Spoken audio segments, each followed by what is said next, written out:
ஆமா, கொடி குத்திட்டு போனா என்னவா இருக்கும்? கொடியரசு தினம்டா.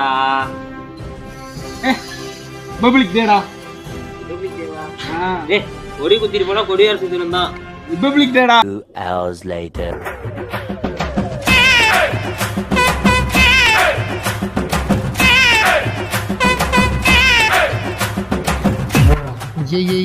நிறுத்துங்கடா. ஏய், 2 பேரும் ஃபர்ஸ்ட் கீழே இறங்கி வாங்கடா. இப்போ என்னடா பிரச்சனை? கொடி குத்திட்டு போனா என்ன? கொடியரசு தினம். நான் சொல்றேன், இங்க வேற எதுவும் சொல்றான். ரிபப்ளிக் டே தானே? கொடியரசு தினம் தானே? ரிபப்ளிக் டே. கொடியரசு தினம். நிறுத்துங்கடா. இன்னைக்கு அது ரெண்டுமே இல்லடா. இன்னைக்கு என்ன டேட்டு? ஆகஸ்ட் 15.